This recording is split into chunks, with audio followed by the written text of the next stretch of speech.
O Salmo 91, para muita gente, ele é mais do que um texto. É um verdadeiro refúgio em palavras. Uma fonte de força, de conforto, que a gente acessa há séculos. Nessa nossa conversa de hoje, a gente vai mergulhar fundo nessas promessas para descobrir como encontrar uma segurança real, daquelas que não se abalam nem nas maiores tempestades da vida. Essa é uma pergunta que vira e mexe todo mundo se faz, não é verdade? No meio de crises, de medos, com um futuro que parece tão incerto, a gente busca um porto seguro. E o mais incrível do Salmo 91 é que ele não só entende essa nossa busca, como também oferece uma resposta firme, uma resposta poderosa. Então, vamos lá. O nosso caminho por este salmo vai ser o seguinte. Primeiro, a gente vai ver o convite para estar na presença de Deus. Depois, vamos olhar de frente para os perigos que o salmo descreve e entender a promessa de proteção. O ponto alto vai ser ouvir a garantia do próprio Deus. E, por fim, a gente conecta tudo isso com a nossa segurança definitiva que está em Cristo. E logo de cara, a gente já encontra a chave de tudo. O salmista não começa falando das promessas, mas sim da condição para a gente viver essas promessas. Ter uma vida de intimidade, de constância com Deus. É esse o alicerce de toda a segurança que o salmo vai descrever. Repara bem, a promessa não é para quem faz uma visita de vez em quando a Deus, mas para quem habita com Ele. É uma declaração de confiança pessoal, ativa. O salmista não guarda isso para ele. Ele diz ao Senhor. A riqueza que tem nessas palavras é fantástica. Esconderijo não é um passeio, é morada. Estar à sombra, naquela cultura, significava estar debaixo da proteção pessoal e direta de um rei. Refúgio é segurança garantida e baluarte é uma fortaleza impossível de invadir. São 4 imagens muito fortes para descrever uma única realidade, a segurança completa que a gente encontra em Deus. E como se não bastasse, em apenas 2 versículos, o salmista usa 4 nomes diferentes para Deus. O Altíssimo, que está acima de qualquer coisa, o Onipotente, que tem todo o poder, o Senhor, o Deus da aliança que se relaciona conosco, e, meu Deus, o Deus pessoal em quem a gente confia.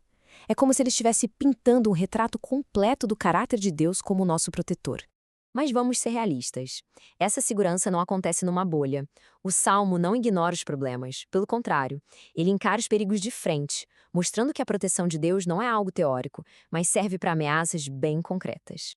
O salmista menciona 2 coisas, o laço do passarinheiro e a peste perniciosa. O laço era uma armadilha de verdade, mas aqui é uma metáfora para conspirações, para planos escondidos. Hoje, a gente pode pensar nas armadilhas espirituais que tentam nos prender. Já a peste era uma epidemia mortal. Hoje, além das doenças, a gente também enfrenta as pestes da alma, como a ganância, o orgulho. A promessa de livramento de Deus cobre tudo isso. Tem uma história impressionante sobre um nobre cristão chamado Lord Craven, que viveu em Londres durante a peste do século XV. Ele estava com as malas prontas para fugir para o campo quando ouviu um de seus servos dizer uma coisa que o fez parar. Suponho que o Deus do meu senhor vive só no campo e não na cidade. Aquela frase o atingiu em cheio. Ele desfez as malas, disse essas palavras do slide, ficou na cidade para ajudar os doentes e não foi contagiado. Que demonstração poderosa de fé na presença de Deus em todo lugar. E a lista de perigos continua. Terror à noite, flecha de dia. Peste nas trevas, mortandade ao meio-dia. Isso é um recurso poético muito inteligente. A ideia não é listar cada perigo que existe, mas usar os opostos para dizer o seguinte: não importa qual é o perigo, nem a hora, nem o lugar. A proteção de Deus é completa, 24 horas por dia. E isso nos leva a um ponto central. A nossa segurança não está nos números nas estatísticas. 1000 podem cair ao nosso lado, 10.000 à nossa direita. A promessa não é que não vai ter perigo, mas que teremos a proteção pessoal de Deus no meio do perigo. A nossa confiança não está nas probabilidades, está nele. Agora o Salmo vai ainda mais fundo. Ele começa a detalhar os jeitos ativos e até sobrenaturais que Deus usa para proteger quem confia nele. E veja só como o Salmo reforça a ideia principal de novo. A chave que ativa todas essas promessas é uma decisão consciente, fazer do Senhor o seu refúgio, a sua morada.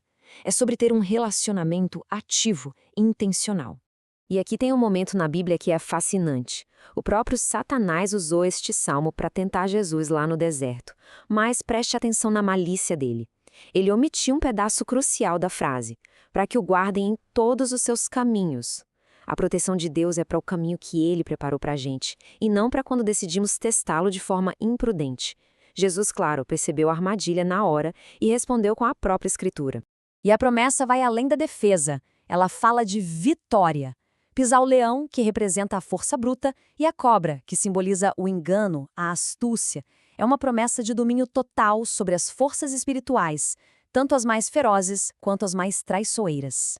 E agora, algo simplesmente extraordinário acontece. A voz do salmo muda.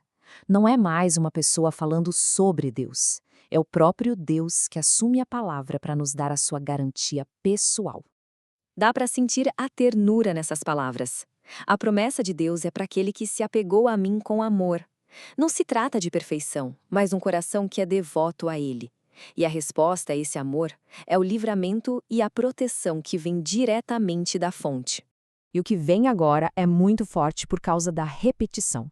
7 vezes Deus diz: eu o livrarei, eu o protegerei, eu lhe responderei, estarei com ele na angústia, eu o resgatarei e o honrarei, eu o saciarei e lhe mostrarei a minha salvação.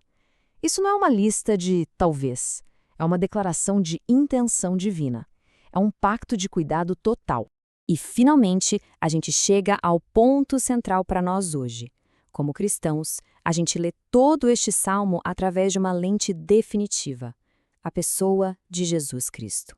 É Ele quem dá o sentido pleno e perfeito a cada uma dessas promessas.